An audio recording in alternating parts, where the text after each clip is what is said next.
ação, Isaías veio numa época em que o rei Josias faleceu. E foi numa época promissora espiritualmente para o povo de Deus. Josias, na história da composição do povo judeu, era o último rei temente a Deus. O último rei. E pode imaginar isso 740 anos antes de Cristo. Então, 740 anos, Josias reinou 28 anos, e após a morte dele, não houve mais rei que realmente era fiel a Deus. Então, olhando para esse lado, para nós hoje, esses momentos difíceis que nós também estamos passando, uma estrutura mundial, toda ela que nós estamos passando, esse povo de Deus, antes de Cristo nascer, eles passaram 740 anos nessas dificuldades, porque o próprio povo de Deus, que foi escolhido para servir a Deus, ser um exemplo no mundo daquela época, para que o povo pagão pudesse ver quem vive, obedece a Deus, caminha com Deus e deixa-se segurar nas mãos por Deus. Ele é um exemplo no mundo para o povo. Ele é um exemplo para o mundo. E Deus queria que esse povo que ele escolheu, através de um homem obediente a ele na fé, que era Abraão, fosse esse exemplo no mundo, para que o mundo pudesse ver quem caminha com Deus sempre vai ser abençoado. E com tudo isso, a gente observando esses 740 anos antes do nascimento de Jesus, eles vivendo essa pressão do povo pagão, e que o próprio povo de Deus se incluiu no paganismo. Começaram a adorar deuses, tá? E acharam que os deuses estariam presentes. O povo quer um Deus palpável, que eles podem pegar. E nós hoje também, muitas vezes, escolhemos deuses palpáveis. O irmão Antônio colocou antes na introdução a questão, eu quero lembrar assim, de uma forma bem clara, o Deus da questão financeira. O dinheiro, antigamente a gente dizia, ele coça na mão. Lembram as palavras antigas? Né? Das Geld juckt in die Hände, coça nas mãos. Então, o Deus Mammon, que seria o Deus da riqueza. E o povo sempre escolheu caminhar por esses caminhos visíveis, palpáveis. E não resta dúvida, hoje também. Nós vivemos esses tempos. E o que eu quero colocar assim para nós, nessa introdução desse fio, transformação para a ação na vida de Isaías, na igreja também. Nós vivemos esses deuses palpáveis hoje. Deuses palpáveis. A gente percebe como esses deuses palpáveis fazem a nossa fé ser apenas algo corriqueiro. A gente pensa, Deus está lá mesmo de qualquer forma, eu acredito nele. Mas eu não estou começando a viver com esse Deus. E Deus então cria esse povo. E aí, nesse tempo favorável da palavra de Deus, na vida espiritual do povo de Israel, Josias de repente é retirado. Tá? Ele faleceu jovem. Ele faleceu antes de 40 anos. Ele é muito jovem.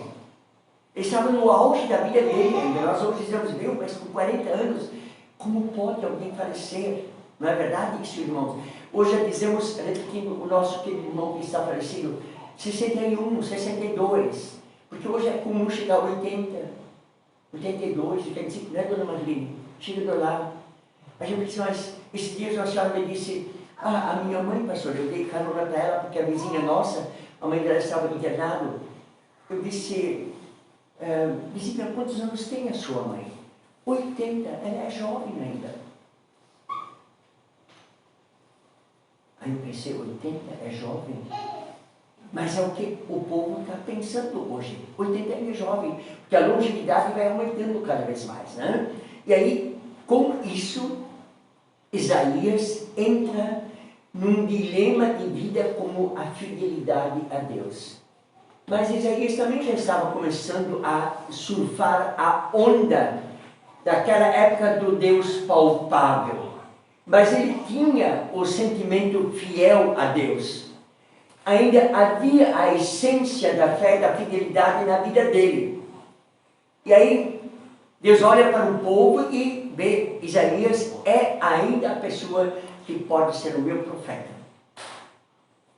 A ausência dos profetas já era muito grande. Já não havia mais. Os profetas trabalhavam, exatamente se nós lermos Ezequiel capítulo 33, os pastores já chamados naquela época, eram pastores de cães. Eles eram chamados de cães, porque só cuidavam da vida deles, do próprio bolso deles. Irmãos, estou falando língua estranha? Não estou, não. Parece que o mundo hoje está querendo viver surfando daquele Deus pagão, aquele Deus Mammon, o Deus do dinheiro. E aí Isaías entra exatamente na escola de Deus. Deus vê Isaías, e aí se nós olharmos para o capítulo 6, versículo 1 ao 13, e eu vou ler ele de acordo com a mensagem, vou lendo o capítulo. E aí eu gostaria de colocar novamente esse transformação para a ação. Irmãos, como é bom a gente ver alguém ser transformado. Eu hoje à noite vi uma notícia assim, anos a gente já está orando por essa pessoa. E de repente hoje à noite vem, há uma transformação nessa pessoa da minha família. A gente vê visivelmente que tem algo diferente. Quando a pessoa tem uma transformação, você percebe a mudança nessa pessoa. Você até sente em você mesmo, quando tem uma transformação na sua vida, que começa a viver uma vida mais agradável a Deus. Você até se sente leve por isso. Os dias são pesados, mas a fé nos faz reviver esse momento de esperança. Aquele momento do amor de Deus se infiltrando em nossa vida. E transformação, irmãos, olhando para isso, ela sempre tem a ver algo que estava errado, ficou melhor. Isso é transformação. Isso é uma transformação. E se nós olharmos, antigamente a gente era na enxada roçando, né? Hoje já tem pequenas máquinas. O Hildo é privilegiado nisso. Comprou uma máquina que ele me disse, pastor, não precisa mais de enxada. Eu acoplo um apetrecho ali, ela capina. Nós suamos para capinar. Suamos para plantar milho. Suamos para colher abóbora. Lembram quem era da nossa época? E aí, de repente, agora nós olhamos que há uma transformação. E aí a minha esposa sempre diz, como a vida hoje para uma dona de casa é fácil, como a minha mãe teve dificuldade na cozinha, no trabalho de todos os dias. Hoje é tudo fácil. Abre a torneira aqui, aperta o botão ali, tudo é fácil. Então a transformação, ela sempre representa uma mudança. Mas aí eu gostaria de colocar nesse fio, nessa fita, mas essa transformação, ela traz uma ação. E se ela tem uma ação, para que lado ela vai? É o lado da ação positiva ou é para o lado negativo? Isso aí tem uma pergunta. E aí entra Isaías exatamente nessa transformação da vida dele para uma ação. Isaías podia dizer não. Ele até disse assim, ai de mim, que nós vamos ler. Mas Deus não soltou as rédeas. Ele não soltou essa pessoa. E ele fez com o seu amor que Isaías sentisse que algo não estava de acordo para com Deus na obra dele. Isso não quer dizer, e não quer dizer na Bíblia que Isaías era reprovado por Deus. Não. Mas havia algo que impedia ainda. A Isaías está pronto, Senhor, aqui eu estou. Isso vem logo em seguida, na mesma forma. Mas houve algo antes. E nessa transformação, irmãos, nós vamos ver essa questão exatamente o que acontece com Isaías. Isaías começa a ser melhor, ele começa a ser diferente, ele começa a pensar em coisas boas e as coisas agradáveis aos outros. Mas as mensagens de Isaías não eram agradáveis. As mensagens de Isaías eram apontar o dedo exatamente da ferida do povo de Israel, o pecado, ou seja, o se afastar de Deus. O se afastar de Deus. Quando nós olhamos a questão da ceia no momento, é exatamente esse momento de amor que Deus nos dá através do seu amor para nós nos aproximarmos dele através do seu sacrifício. E no Salmo, como ele nos leu e falou isso ali, é o momento da salvação. A salvação está na transformação. A transformação, ela exige ação. Ação eu posso escolher. Eu posso escolher ser bom, eu posso escolher ser ruim. Ou alguém tem alguma coisa contra isso? Eu creio que não, porque aí entra o livre-arbítrio. E Deus deu essa liberdade para o povo. E Ele deu essa liberdade também para Isaías. E aí eu gostaria que nós pudéssemos ler, irmãos, o versículo 1 até ao versículo 4. E vejam o que nos diz esses versículos 1 até ao 4. No ano da morte do rei Uzias, eu vi o Senhor assentado sobre um alto e sublime trono, e as abas de suas vestes enchiam o templo. Serafins estavam por cima dele, cada um tinha 6 asas, com 2 asas cobria o rosto, com 2 asas cobria os seus pés, e com 2 asas voava. E clamavam uns para os outros, dizendo: Santo, Santo, Santo é o Senhor dos Exércitos, toda a terra está cheia da sua glória. E agora o versículo 4.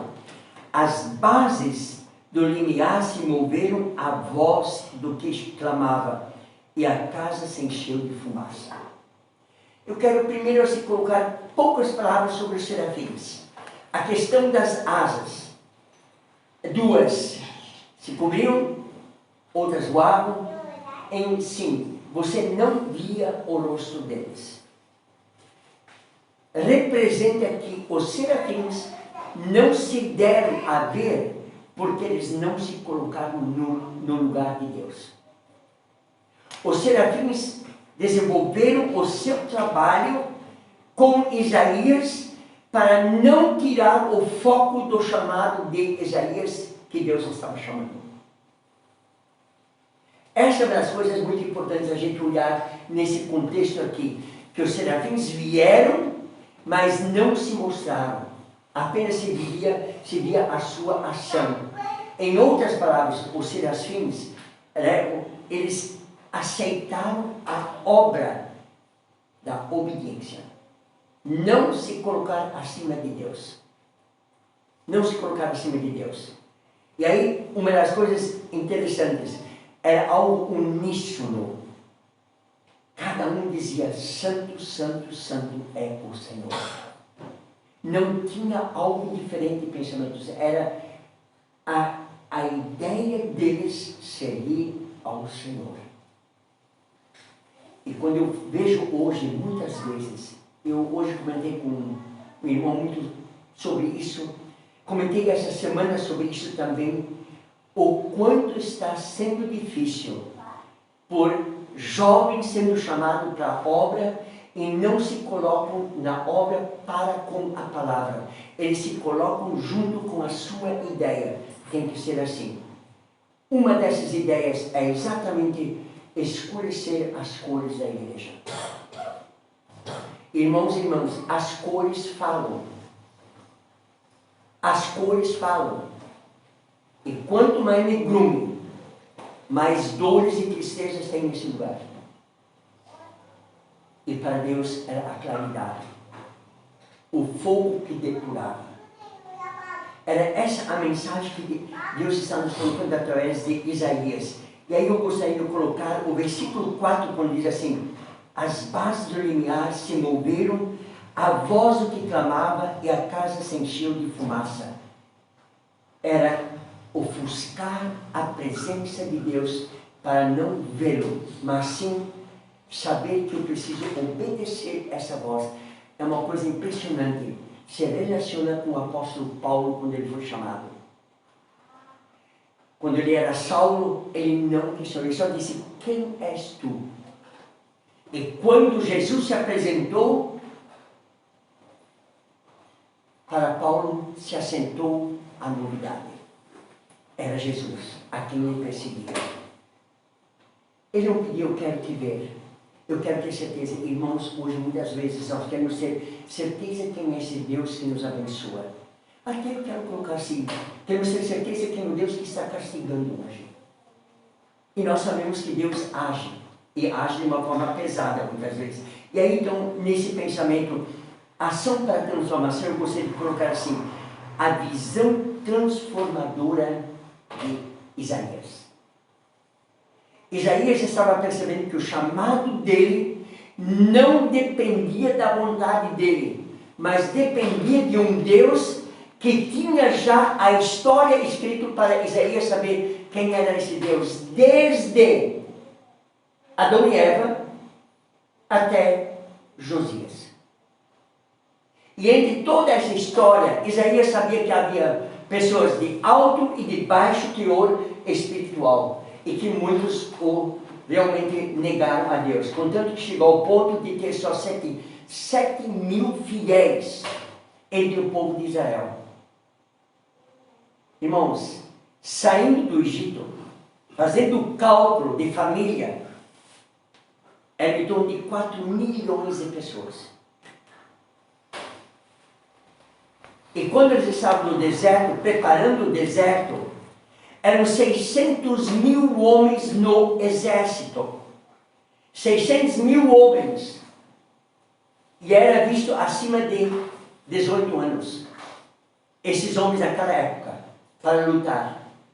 Então, veja quantos filhos, quantos maridos, quantas esposas estavam lá, contando junto com esse povo no deserto. E no final, só sobra 7.000 homens fiéis a Deus.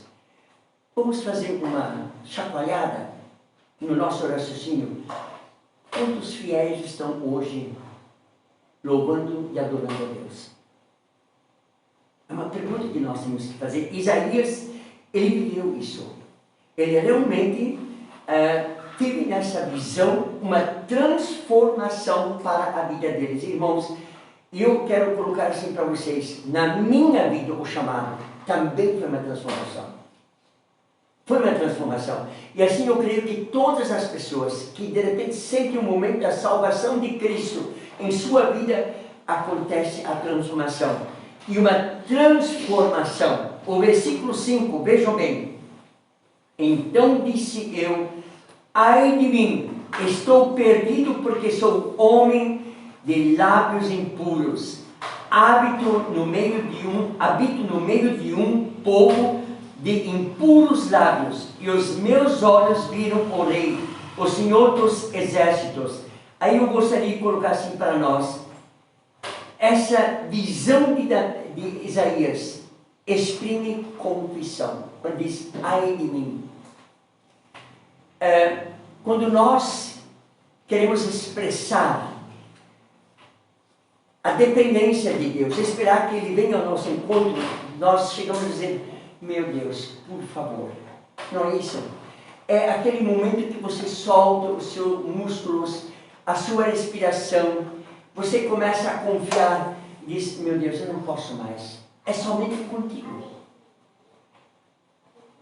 Ninguém passou isso ainda? Ou eu estou falando de línguas estranhas? Meu Deus. E nós encontramos a Bíblia quando os profetas nos diziam: Deus meu, Deus meu. E aí nós encontramos Jesus na cruz dizendo: Deus meu, por que me desamparaste? Naquele momento crucial que ele exprime o restante de sua vida pelo meu, pelo teu pecado, pelos nossos pecados. E Isaías sentiu isso naquela hora. Ai de mim que sou de lábios impuros. Irmãos, o que passa por cima dos nossos lábios? Mas o que entra por cima dos nossos lábios para a boca também não é verdade? Quanta coisa que passa, sai e entra pelos nossos lábios. É impressionante, irmãos, quando a gente lembra o que os nossos lábios são capazes. E todos são movidos pelo nosso cérebro. E eles começam a articular e aí sai o som da voz. E a língua faz ali dentro todo o seu jogo de beleza para sair a tonalidade, as palavras que a gente quer entender. E Davi, Elias então, desculpa, Isaías coloca então esse seu momento de reconhecimento e de confissão, transformação em ação. A transformação, irmãos e irmãs, nos faz a reconhecer quem nós somos. Ontem à noite, ao ir dormir, era 9h30, eu disse para Deus assim, em oração: Senhor, me dê uma boa noite de descanso, porque amanhã cedo eu gostaria de sair 7h30 de Blumenau para ir a Joinville.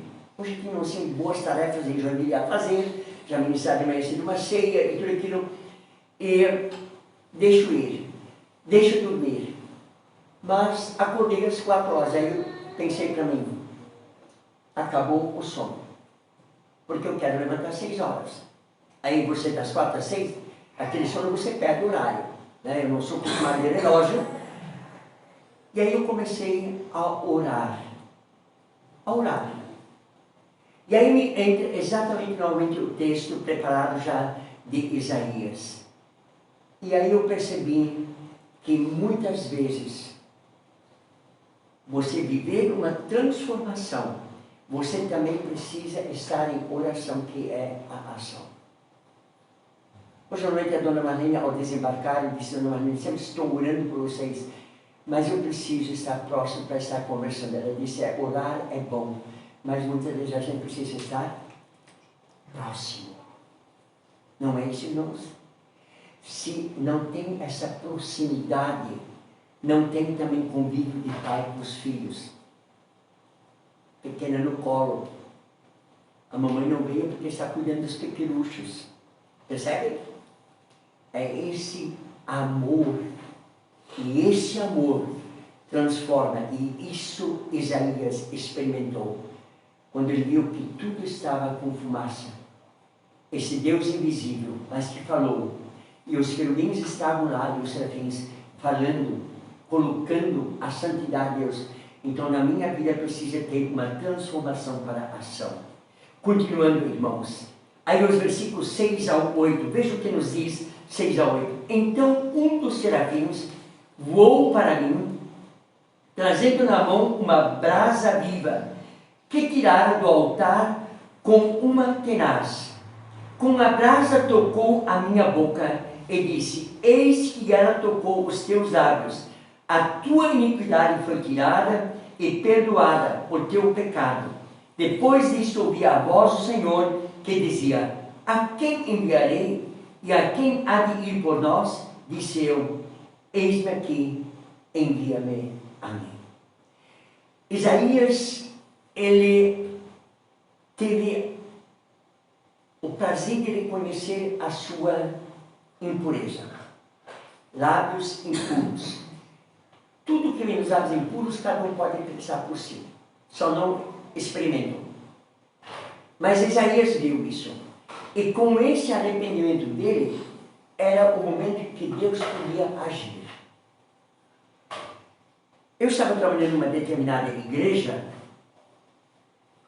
e comecei a perceber no começo do ministério nessa igreja que pedia-se muito por perdão. Muito por perdão.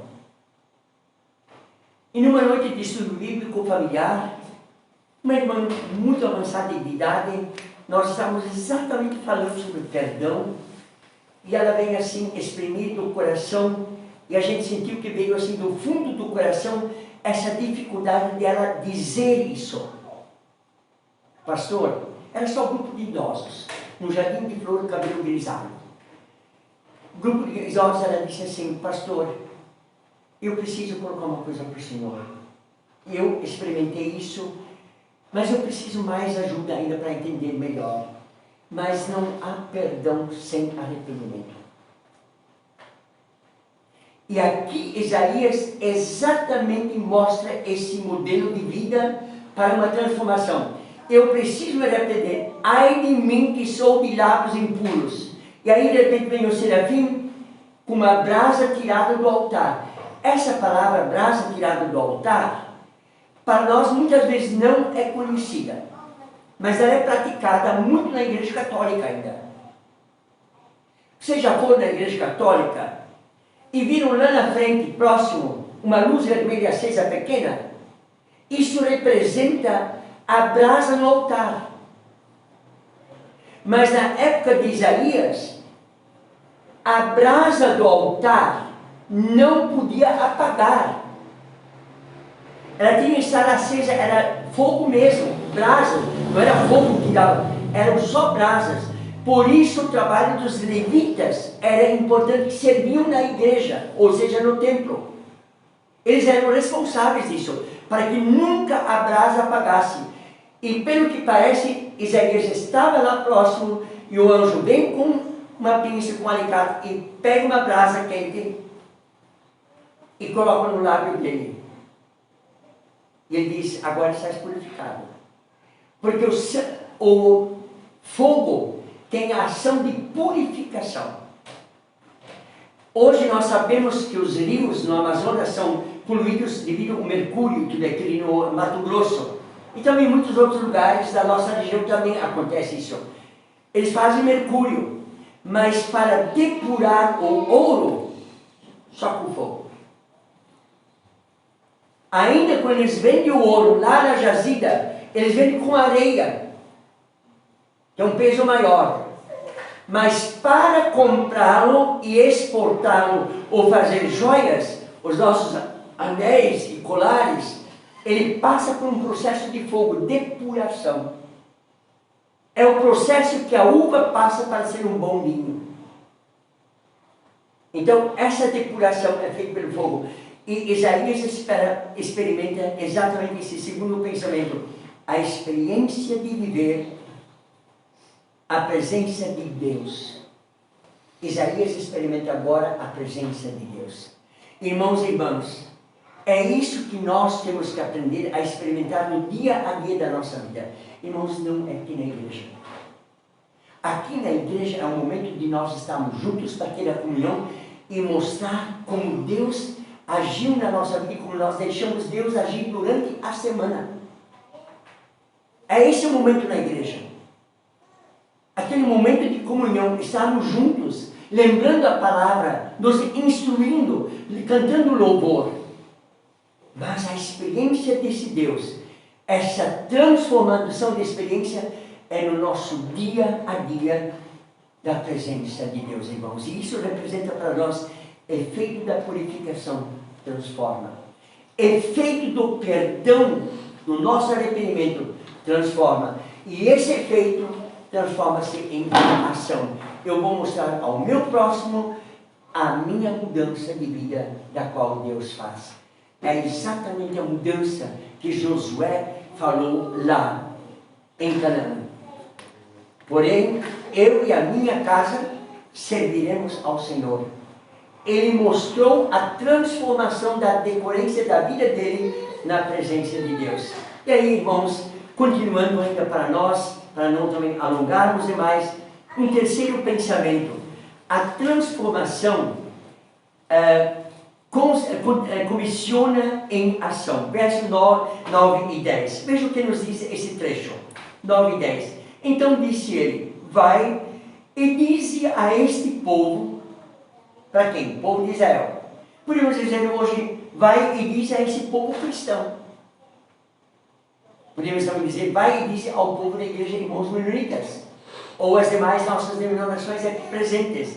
Vai e diz ao povo, ouvi, ouvi e não entendais, vede, vede, mas não percebais. Torna insensível o coração deste povo, endureci-lhe os ouvidos e fecha-lhes os olhos, para que não venha ele a ver com os olhos e ouvir com os ouvidos e a entender com o coração. e se converta e seja salvo. Deus aqui está apelando para Isaías e está dizendo: Isaías, vai e diga para esse povo, se vocês querem viver na escuridão, não ouvir, não ver, continue vivendo. Anos atrás, eu estava sempre atendendo uma pessoa procurando que ela venha para a igreja, venha se converter, ou que ela se converta, fica aonde ela está, mas seja testemunha da palavra. E eu estava vendo que cada vez, em vez de progredir a palavra com ele, ela estava regredindo. Isso cada vez me deixava mais triste, mais perturbado e com dúvidas até. E eu posso dizer para os irmãos, cheguei até o momento a dizer: Espírito Santo, onde tu estás? Eu estou fazendo o trabalho, mas onde tu estás para fazer a ação? Vai, mexe, e num dito dia, passando num determinado lugar no Costa Silva, passei e havia uma lanchonete com bebidas alcoólicas nessa lanchonete. Era mais bebida alcoólica do que lanchonete. E a pessoa não me viu. Mas eu me aproximei para saber quem eram as pessoas que estavam com ele. Mas eu vi lá as garrafas, vi lá os copos, vi lá também os lanches que eles estavam comendo. E eu fiquei mais recuado, e aqueles amigos que estavam com ele não me conheciam. E aí veio um garçom e me perguntou: o senhor deseja alguma coisa? Eu disse: não, só um momento, eu só quero vir aqui, eu preciso conversar com uma pessoa. E aí eu me aproximei cada vez mais perto e ouvi a conversa dessas pessoas. A sujeira que tinha nessas bocas. A sujeira dessas bocas. Aí eu disse: Senhor, quanto tempo investido nessa pessoa para chegar num antro de bebidas, ouvir esse palavreado, lábios sujos, boca suja. E naquele momento eu disse: Senhor, o que eu devo fazer? Recua, porque o tempo é perdido. Aí eu aprendi algo muito importante. Se as pessoas não querem, as pessoas só usam você. E você que não tem resultado na palavra, recua. Entrega para Deus. E Deus sabe o que fazer. É isso que Deus disse para Isaías. Isaías, recua. Porque este povo eu vou exterminar. Eu não quero mais esse povo. E isso Deus falou também para Moisés. Moisés, eu estou cheio desse povo, eu vou destruí-los. E Moisés diz: antes de tu destruires este povo, o que é que ele respondeu? Ele diz: bem, terás que me matar. E Deus não mata o seu escolhido. E Deus não deixa os seus escolhidos perder tempo com pessoas que debocham dele. É isso que Isaías está recebendo como incumbência. Isaías, eu vou além das divisas. E se concretiza com quem? Com Jesus. Mas olhando para o apóstolo Paulo, ele sempre pregava aonde? Quando chegava na cidade? Na sinagoga. A esperança desse povo que conhecia a palavra, o Velho Testamento, havia uma esperança de que ele se convertesse. Mas chegou momentos que Paulo se retirava. E esse povo, dos quais Paulo se retira, acabam prendendo Paulo e o levam para morrer. Não é isso, irmãos, que acontece na vida de Paulo? Então, irmãos, a transformação comissiona em ação. E Deus usa a tua vida, a minha vida, para comissionar a obra dele. Em outras palavras, falar aos corações endurecidos. E muitas vezes nós temos na nossa própria família corações endurecidos. Não é verdade, irmãos? E que a gente ora, chora, lamenta, clama, e chega o momento de dizer: Meu Deus. E nós queremos puxar eles para o lado da salvação. E não é conosco. Apenas somos instrumentos para informar a palavra e trazer a comissão que Deus nos dá para anunciar a salvação. A obra é de Deus. E muitas vezes nós deixamos de crer que a obra é de Deus e achamos que a obra é nossa. É isso que Deus fala para nós. E para finalizar, um último pensamento, irmãos, versículos 11 ao 13. Veja o que diz o 11 ao 13. Então disse eu, até quando, Senhor? Ele respondeu, até que sejam desoladas as cidades e fiquem sem habitantes, as casas fiquem sem moradores, e a terra seja de todo assolada, e o Senhor afaste dela os homens, e no meio da terra seja grande o desamparo. Mas se ainda ficar a 10ª parte dela, tornará a ser destruída como sobre terebinto e como carvalho, dos quais, depois de derribados, ainda fica o toco. Assim a santa semente é o seu tronco. Irmãos, é uma palavra tão interessante quando a gente olhar, e aí eu queria colocar para vocês nessa transformação e ação. Deus proporciona quietude na transformação. Nós muitas vezes estamos agoniados. Queremos que a obra seja feita, a ação seja feita como a gente quer. E não crer de repente que a minha transformação, a sua transformação, Deus quer usar para Ele se manifestar. Deus não está nos transformando e nós estamos nos deixando transformar para que nós aparecemos.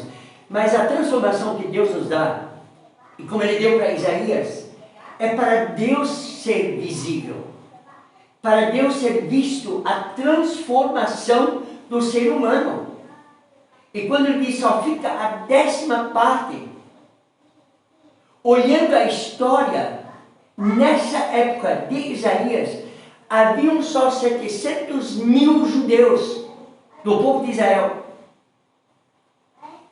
A 10ª parte, 700.000, já são 70. E desses 70 só ficou 10%, depois 7.000. Deus estava fazendo a triagem para o seu povo. Ele percebeu, esse povo está de coração endurecido, esse povo não quer mais. Se nós olharmos, irmãos, o povo não quer mais igreja. O povo não quer mais comunhão. Não quer mais comunhão. Isso é muito triste quando a gente vê essa situação. Igreja hoje, eu lembro sempre que a irmã Rosinete falava, parece que ser evangélico é modismo. E parece que isso está acontecendo atualmente também entre o povo cristão, modismo. Não há mais uma atitude a ser levada, como diz assim, Deus proporciona quietude na transformação. Estar descansando é que nós queremos que a obra do Senhor seja feita, é nós queremos que isso aconteça, e nós esquecemos que nós estamos aqui juntos pela graça e misericórdia de Deus, e é Deus que age através de nós. Ele quer que você e eu sejamos instrumentos. Em outras palavras, Deus usa na comunicação com Isaías o falar em parábolas. E sabe por que o povo da época de Jesus não chegou a entender Jesus? Porque ele falava por parábolas. Aqui exatamente Deus está falando com Isaías por parábola, fazendo entendimento através do lado material para o lado espiritual, para o lado corriqueiro, para o lado do dia a dia com Deus, a nossa vida. E isso é que vem acontecer. E Jesus não foi entendido porque ele falava por parábolas.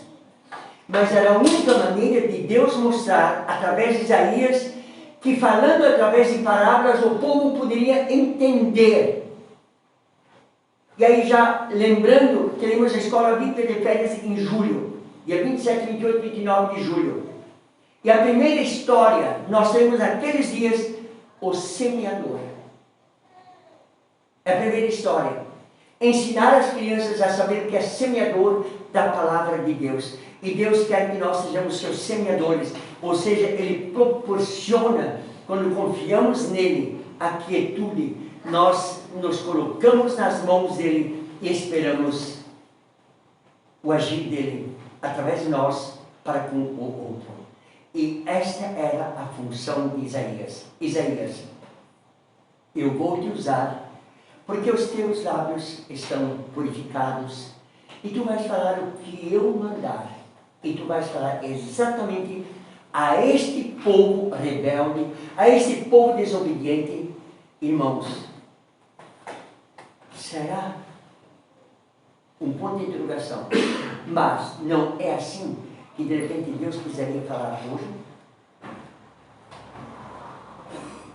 Se nós olharmos, a natureza está gemendo pelo dia da redenção. A natureza. Mas nós, seres humanos, ainda não percebemos isso. Não percebemos ainda que a natureza está gemendo. E nós não percebemos que nós precisamos ser literalmente transformados para deixar Deus agir através de nós a favor da obra dele, a favor do reino dele. Essa é a mensagem que Deus queria colocar em parábolas para Isaías. Isaías, eu vou te transformar para uma ação. Isaías dá a resposta a esta transformação que Deus desejava. Ai de mim, Senhor, sou de lábios impuros. Ou para nós hoje podemos dizer, Senhor, perdoe-nos, pobres e miseráveis pecadores. Mas também podemos dizer juntos aqui, graças ao bom Deus que nos salvou através da morte de Jesus e nos dá a vida eterna pela ressurreição dele. Não é isso, irmãos?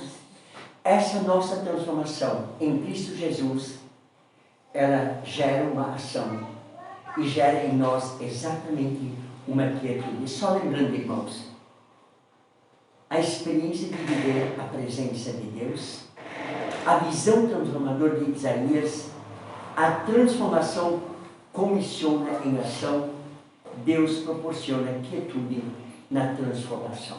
Irmãos, irmãs, que esta semana, desejo especialmente a família em nosso meio, que está em luto, irmã Marlene, irmão Ademir, que a palavra de Deus possa dar essa semana exatamente a quietude no crer que vocês passaram por essa transformação.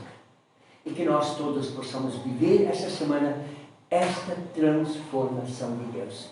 E que quando nós vivemos essa transformação, qualquer dia que fechamos nossos olhos é lucro para nós. Que Deus possa nos abençoar e curvamos nossas frontes em oração. Pai Celestial, muito obrigado por este momento que Tu nos realmente desafias a deixarmos o Teu agir em nossa vida e sermos transformados. E que nessa transformação possamos saber com toda certeza que Tu nos amas e nos comissionas para a Tua obra. E dê-nos a quietude nessa transformação para agirmos em ação. Ação não porque nós queremos, mas ação que a Tua vontade seja feita em nossa vida. Dizemos como Jesus falou, Pai, que não seja feita a minha vontade, mas que seja feita a Tua vontade. Em nome de Jesus. Amém.